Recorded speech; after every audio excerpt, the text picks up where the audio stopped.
Well, friends, I am Professor N.S. Shamaprasad. We are going to discuss the important changes made by 44th Amendment in the Indian Constitution.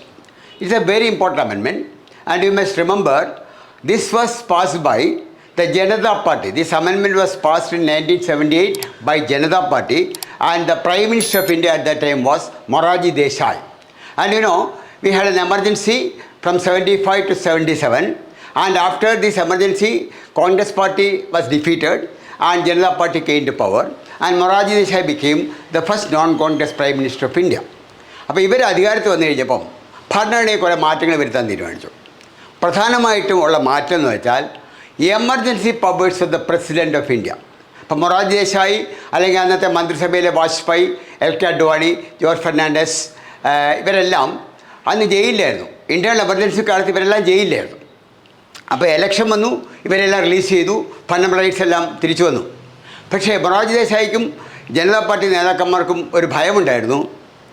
ഇനി കുറച്ചാൾ കഴിഞ്ഞ് ഈ government മാറി ഇന്ദിരാഗാന്ധി വീണ്ടും അധികാരത്തിൽ വരും. അങ്ങനെ വരികയാണെങ്കിൽ വീണ്ടും ഒരു എമർജൻസി വന്നാൽ അത് പെട്ടെന്നൊന്നും പിൻവലിക്കാനുള്ള സാധ്യതയില്ല. അതുകൊണ്ട് അവരെന്ത് ചെയ്തു, 44th അമെൻമെൻറ്റ് വരുത്തിയിട്ട് അതിനകത്ത് ഒരുപാട് റിസ്ട്രിക്ഷൻസ്, ഇന്ത്യൻ പ്രസിഡൻറ്റിന് എമർജൻസി പ്രഖ്യാപിക്കാൻ ഉള്ള അവകാശം അല്ലെങ്കിൽ അധികാരത്തെ ഒരുപാട് റിസ്ട്രിക്റ്റ് ചെയ്തു. അപ്പോൾ ഈ റിസ്ട്രിക്ഷൻസ് നമ്മൾ പഠിക്കണം. അതുപോലെ മറ്റ് ചില പ്രധാന changes made by 44th amendment we shall discuss this today. These are very important from the examination point of view. അപ്പോൾ ഒരു ചേഞ്ച്, ഫസ്റ്റ് ചേഞ്ച് ഇപ്പം നേരത്തെ ഇല്ലാഞ്ഞാണ്. ഒരു നാഷണൽ എമർജൻസി പ്രഖ്യാപിക്കണമെങ്കിൽ ഇപ്പോഴത്തെ rule there must be meeting of the cabinet. Union cabinet കൂടണം. Cabinet must decide to declare national emergency. Then that decision should be communicated to the president in writing. എങ്കിൽ മാത്രമേ president emergency പ്രഖ്യാപിക്കൂ. പണ്ടങ്ങനെ ഇല്ലായിരുന്നു.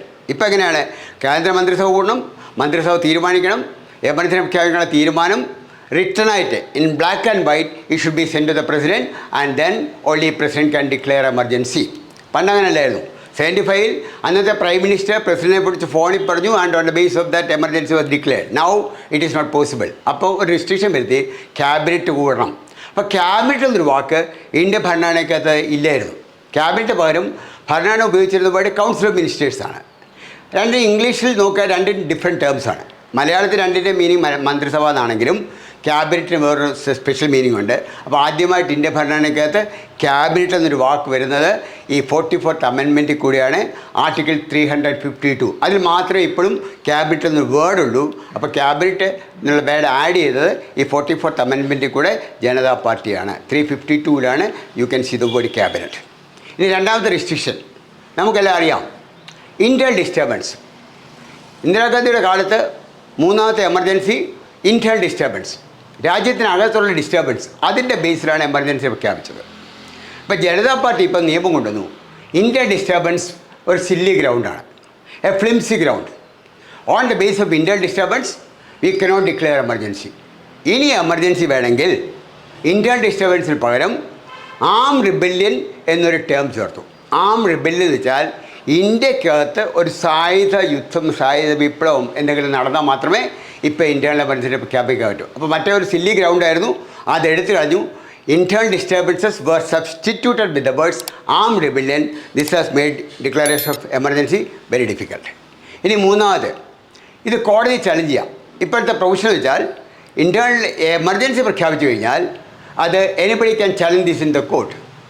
അപ്പോൾ കോടതി ചോദിക്കും, എന്തിനാണ് നിങ്ങൾ എമർജൻസി പ്രഖ്യാപിച്ചത്, അതിൻ്റെ കാരണം എന്താണ്? റിയൽ കാരണമില്ലാതെ, റിയൽ ഇഷ്യൂ ഇല്ലാതെ now you cannot declare national emergency. That is another restriction. വേറെ റിസ്ട്രിക്ഷൻ കൊണ്ടുവന്നു. നമുക്കറിയാം 75 കാലഘട്ടത്തിൽ ഒരുപാട് പേരെ അറസ്റ്റ് ചെയ്ത് ജയിലിട്ടിരുന്നു. മിസ്സ എന്നൊരു നിയമമായിരുന്നു, maintenance of internal security act എന്ന് പറഞ്ഞിട്ട്. അവർക്ക് ആർക്കും കോടതി പോകാൻ പറ്റത്തില്ല. എന്ന് വെച്ചാൽ അന്നത്തെ കാലത്ത് എല്ലാ ഫണ്ടമെൻ്റൽ റൈറ്റും സസ്പെൻഡ് ചെയ്യപ്പെട്ടിരുന്നു. അപ്പോൾ മൊറാർജി ദേശായി അധികാരത്തിൽ വന്നപ്പം ഒരു അമെൻമെൻറ്റ് വരുത്തി, ഫണ്ടമെൻ്റൽ റൈറ്റ് സസ്പെൻഡ് ചെയ്യാം, പക്ഷേ article 20 and 21 cannot be suspended. 21 is right to life. Right life will be there intact. It cannot be taken away. അപ്പം even if there is a national emergency, Article 20 and 21 will remain intact. This will be protected. അപ്പോൾ ഇനി ഒരു emergency വന്നാൽ ആരെങ്കിലും അന്യായമായി തടങ്കിൽ വയ്ക്കുകയാണെങ്കിൽ he can file a habeas corpus petition. പഴയ കാലത്ത് 75-77 ആർക്കും കോടതി പോകാൻ പറ്റത്തില്ല. നമുക്ക് കേരളത്തിൽ തന്നെ എല്ലാവർക്കും അറിയാവുന്ന രാജൻ കേസ് ഒരു കേസുണ്ടായിരുന്നു. രാജൻ ജയിലിലായിരുന്നു. രാജൻ്റെ അച്ഛൻ പ്രൊഫസർ ഈച്ചർ ഭാര്യർ ഒരു ഹേബിയസ് കോർപ്പസ് കൊണ്ടുപോയി. കോടതി വഴി എടുക്കാൻ പറ്റത്തില്ല. ഹേബിയസ് കോർപ്പസ് പെറ്റീഷൻ ഫയൽ ചെയ്യാൻ പറ്റത്തില്ല. There is no fundamental right. You cannot approach the court for the enforcement of your fundamental right. ഇപ്പോൾ അത് മാറ്റി. 20 and 21 will be protected, and even if you are arrested, you can file a habeas corpus petition in the High Court or Supreme Court, and you can try to secure your release. അത് ഒരു വലിയ മാറ്റമാണ്. ഇനി വേറൊന്നുകൂടെ കൊണ്ടുവന്നു. ഈ restriction, ഈ emergency ഒരു മാസത്തിനകം that should be approved by both house of parliament by 2/3 majority. Parliament 2/3 മെജോറിറ്റിയുടെ 2 ഹൗസും ഈ എമർജൻസി അപ്രൂവ് ചെയ്യണം. എങ്കിലേ എമർജൻസി കണ്ടിന്യൂ ചെയ്യാൻ പറ്റുള്ളൂ. അപ്പോൾ ഇപ്പോൾ ഒരു നാഷണൽ എമർജൻസി വന്നാൽ ഒരു മാസത്തിനകം 2 ഹൗസും അത് 2/3 മെജോറിറ്റിയിൽ അപ്രൂവ് ചെയ്യണം. അങ്ങോട്ട് ചേഞ്ച് വിടുന്നു. അപ്പോൾ ഇപ്പം പലപ്പോഴും പ്രതിപക്ഷത്തിൻ്റെ സപ്പോർട്ടോട് ഇല്ലാതെ ഇപ്പോൾ അങ്ങനെ നാഷണൽ എമർജൻസി പ്രഖ്യാപിക്കാൻ പറ്റത്തില്ല. ബിക്കോസ് 2 ഹൗസിലും 2/3 മെജോറിറ്റി ഗവൺമെൻറ് ഇല്ലാത്ത കാലം 2/3 മെജോറിറ്റി 2 പേരെടുത്തുണ്ടെങ്കിൽ മാത്രമേ എമർജൻസി പ്രഖ്യാപിച്ച് മുന്നോട്ട് പോകാൻ പറ്റൂ.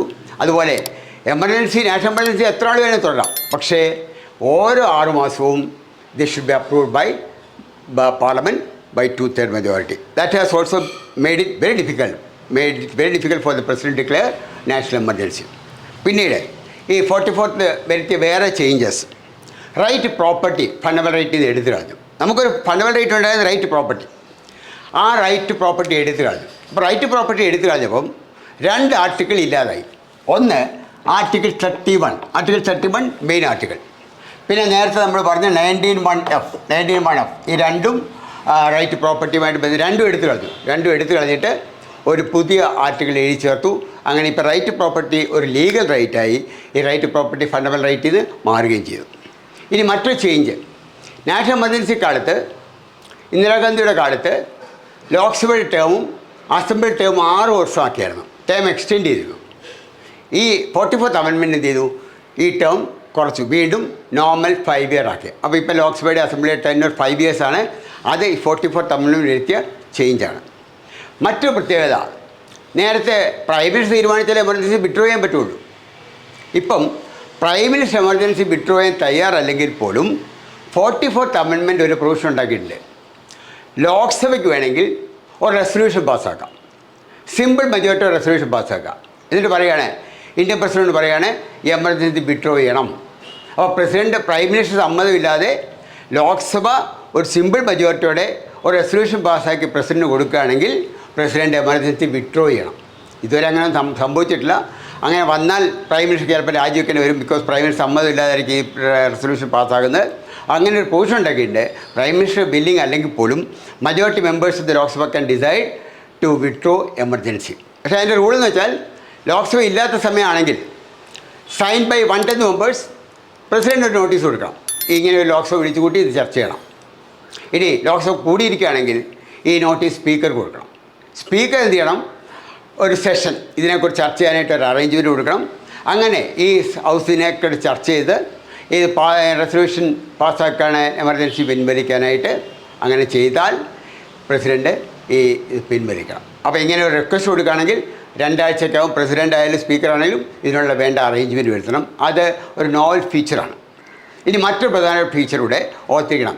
ഇന്ദിരാഗാന്ധി ഈ നാഷണൽ എമർജൻസി കാലത്ത് ഒരു അമെൻമെൻറ്റ് പാസ്സാക്കി. അമെൻമെൻറ്റ് പറയുന്നത് 39th അമെൻമെൻറ്റ് എന്ന് പറയും. അതിനകത്ത് പറയുന്നത് Indian president, prime minister, speaker of Lok Sabha ഇവരുടെ തെരഞ്ഞെടുപ്പ് കോടതിയിൽ ചലഞ്ച് ചെയ്യാൻ പാടില്ല. അപ്പോൾ ഇന്ദിരാഗാന്ധിക്കെതിരെ ഒരു കോടതി വിധി വന്നിരുന്നു, എമർജൻസി വന്നു. അപ്പോൾ ഇന്ദിരാഗാന്ധി ഒരു അമെൻമെൻറ്റ് പാസ്സാക്കിയിട്ട് പറഞ്ഞു, ഇന്ത്യൻ പ്രസിഡൻറ്റ്, ഇന്ത്യയുടെ പ്രൈം മിനിസ്റ്റർ, ഇന്ത്യയുടെ സ്പീക്കർ, ലോക്സഭയുടെ സ്പീക്കർ ഇവരുടെ തെരഞ്ഞെടുപ്പ് ഒരു കോടതിയിലും ചോദ്യം ചെയ്യാൻ, ഹൈക്കോടതിയിലോ സുപ്രീം കോടതിയിലോ ചോദ്യം ചെയ്യാൻ പാടില്ല എന്നൊരു അമെൻമെൻറ്റ് ഉണ്ടാക്കി. പക്ഷേ ഈ 44th അമെൻമെൻറ്റിൽ അവർ ഈ അമെൻമെൻറ്റ് എടുത്തു കളഞ്ഞു. That provision has been repealed. അപ്പോൾ അതും ഒരു പ്രധാനപ്പെട്ട ചേഞ്ചാണ്. പിന്നെ ഒരു പ്രധാനപ്പെട്ട അമെൻമെൻറ്റിനോട് വരുത്തി. ഇന്ദിരാഗാന്ധിയുടെ കാലത്ത് റൂളെന്ന് വെച്ചാൽ മന്ത്രിസഭ പറയുന്ന പോലെ മാത്രമേ പ്രസിഡന്റ് കേൾക്കാവൂ. ഇവരിപ്പോൾ ഒരു ചെറിയ ചേഞ്ച് വരുത്തി. മന്ത്രിസഭ ഒരു തീരുമാനം എടുത്ത് പ്രസിഡന്റ് അയക്കുന്നു. പ്രസിഡന്റ് വേണമെങ്കിൽ മന്ത്രിസഭയോട് പറയാം, ഇതൊന്നുകൂടെ ആലോചിക്കൂ, ഒരു പ്രാവശ്യം വേണമെങ്കിൽ തിരിച്ചയച്ചിട്ട് പറയാം, ഒന്നുകൂടെ റീകൺസിഡർ ചെയ്യൂ.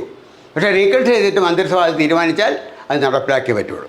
ഇപ്പോൾ ഉദാഹരണത്തിന് കേന്ദ്ര ഗവൺമെൻറ് തീരുമാനിക്കും, ഒരു സ്റ്റേറ്റിൽ പ്രസിഡന്റ് റൂൾ ഇമ്പോസ് ചെയ്യാം. തീരുമാനം പ്രസിഡന്റ് അയച്ചു കൊടുക്കുന്നു. പ്രസിഡന്റ് പറയുകയാണ് മന്ത്രിസഭയോട്, ഒന്നുകൂടെ ആലോചിക്കൂ, ഇത് വയസ്സാണോ, തിരിച്ചയക്കാം. പക്ഷേ തിരിച്ചയച്ചു കഴിഞ്ഞ് ക്യാബിനറ്റ് പറയുകയാണ് ഞങ്ങളിത് തന്നെ തീരുമാനിച്ചിരിക്കുന്നു പറഞ്ഞാൽ ഹി മസ്റ്റ് സൈൻ. അപ്പോൾ ഒരു പ്രാവശ്യം മന്ത്രിസഭയോടെ ഒന്നുകൂടെ ആലോചിക്കാൻ പറയാനുള്ള അവകാശം ഇന്ത്യൻ പ്രസിഡന്റ് കൊടുത്തു. ഇത്രയും പ്രധാനപ്പെട്ട ചേഞ്ചസാണ് ഈ 44th അമെൻമെൻറ്റ് വരുത്തിയത്. അപ്പോൾ 42nd എമർജൻസി കാലത്ത് പാസ്സാക്കിയ അമെൻമെൻറ്റാണ്. ഭരണയിൽ ഒരുപാട് മാറ്റം വരുത്തി. അതിനെ അറിയപ്പെട്ടത് മിനി കോൺസ്റ്റിറ്റ്യൂഷനാണ്. അപ്പോൾ അത് കഴിഞ്ഞ് വന്നപ്പോൾ ഗവൺമെൻറ് ഈ മിനി കോൺസ്റ്റിറ്റ്യൂഷനിലെ പല റൂൾസും മാറ്റി. അതുകൂടാതെ ഇന്ത്യൻ പ്രസിഡൻ്റിൻ്റെ പവർ കുറേ എടുത്തു കളഞ്ഞു. റൈറ്റ് പ്രോപ്പർട്ടി ഫനവർ റൈറ്റിൽ നിന്ന് എടുത്തു കളഞ്ഞു. ഇങ്ങനെ കുറേ മാറ്റങ്ങൾ ഈ 44th അമെൻമെൻറ്റ് വരുത്തി. അപ്പോൾ 42nd 44th വളരെ ഇമ്പോർട്ടൻ്റ് ആയിട്ട് പഠിക്കേണ്ടതാണ്. അപ്പോൾ ഞാൻ പ്രധാനപ്പെട്ട ചേഞ്ചസ് പറഞ്ഞു. എന്തെങ്കിലും ഡൗട്ട് ഉണ്ടെങ്കിൽ നിങ്ങൾ കമൻറ്റ് ബോക്സിൽ എഴുതുക. എന്തെങ്കിലും ക്ലാരിഫിക്കേഷൻ വേണമെങ്കിൽ you can contact me over phone. My mobile number is also given. And I hope it is clear ആയിട്ട് മനസ്സിലായിട്ടുണ്ടെന്ന് തോന്നുന്നു. And I hope you will find this audio useful. ഇത് ഇഷ്ടപ്പെട്ടെങ്കിൽ അത് ഇതിൽ സബ്സ്ക്രൈബ് ചെയ്യുക, ഷെയർ ചെയ്യുക. Thank you very much.